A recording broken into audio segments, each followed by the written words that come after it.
আসসালামু আলাইকুম ওয়া রাহমাতুল্লাহি ওয়া বারাকাতুহু।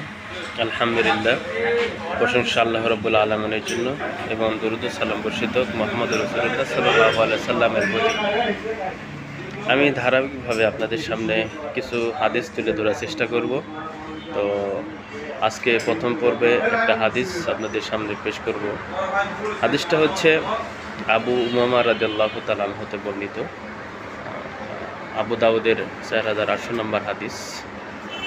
তিনি বলছেন যে রাসূল সাল্লাল্লাহু আলাইহি সাল্লাম বলেছেন যে ব্যক্তির ন্যায়সঙ্গত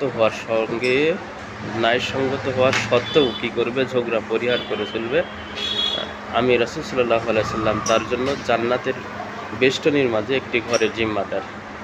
মানে যে ব্যক্তি ন্যায় আছে, ন্যায়ের সঙ্গে রয়েছে, ন্যায় থাকার পরও ঝগড়া পরিহার করবে, তার ভাইয়ের সাথে ঝগড়া পরিহার করবে, তার প্রতিবেশীর সাথে ন্যায় সৎ হওয়ার সঙ্গেও সে কী করবে, যে আমি ন্যায়ের উপর প্রতিষ্ঠিত রয়েছি, তারপরে সে কী করবে, আল্লাহ সন্তুষ্ট উদ্দেশ্যে, না আমি প্রতিবেশীর হক নষ্ট করব না, আমি প্রতিবেশীর সাথে গ্যামজাম করব না, আমি আমার ভাইয়ের সাথে গ্যামজাম করব না, যে ব্যক্তি এটা পরিহার করে চলবে, আল্লাহ রাসূল সাল্লাল্লাহু আলাইহি সাল্লাম বলছে যে তার জন্য আমি জান্নাতের বেষ্টনীর মধ্যে একটি ঘরের জিম্মাদার। তারপরে দ্বিতীয় অংশে তিনি বলছেন যে ব্যক্তি মশকারার ছলেও কী করবে না, মিথ্যা কথা বলবে না, মিথ্যা কথা পরিহার করে চলবে। মশকারার ছলে মানে যে ব্যক্তি, অনেক সময় আমরা কী করি, অনেকের কাছ থেকে লুকাইয়ে টাকা অথবা মোবাইল অনেক কিছু আমরা নিয়ে থাকি, নিয়ে যখন ওই ভাইটা ওই মোবাইলটা খুঁজতে যখন পাই না, তখন আমরা নিজের ছিল মোবাইলটা বাইর করে দিয়ে বলি, এই যে আমি তোমার সাথে মশকারা করলাম। যে ব্যক্তি এটা মশকারার ছলেও মিথ্যা কথা বলবে না, আল্লাহ রাসূল সাল্লাল্লাহু আলাইহি ওয়াসাল্লাম বলছেন তার জন্য জান্নাতের মাঝখানে অবস্থিত একটি ঘরের আমি জিম্মাদার।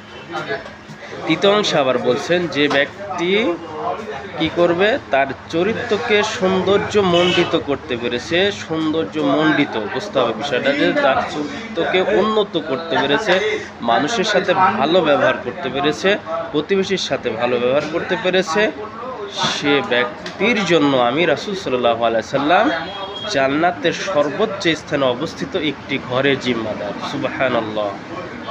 আল্লাহ রাসূল সাল্লাল্লাহু আলাইহি সাল্লাম তিনটা যে পয়েন্টের কথা বললেন, কত সুন্দর কথা। এই তিনটাই কিন্তু উত্তম চরিত্রের মধ্যে পড়ে, মানে তিনটাই আপনার উত্তম আখলাকের মধ্যে পড়ে। তাই আসুন আমরা আমাদের প্রতিবেশী যারা আসে তাদের সাথে উত্তম আচরণ করি, এবং অনেক সময় ন্যায়ের উপর থাকার পরও অনেক কিছু ছেড়ে দেওয়া লাগে। আসুন আমরা একমাত্র আল্লাহ সন্তুষ্টির উদ্দেশ্যে এই কাজগুলো করি। আসসালামু আলাইকুম ওয়া রাহমাতুল্লাহি ওয়া বারাকাতুহু।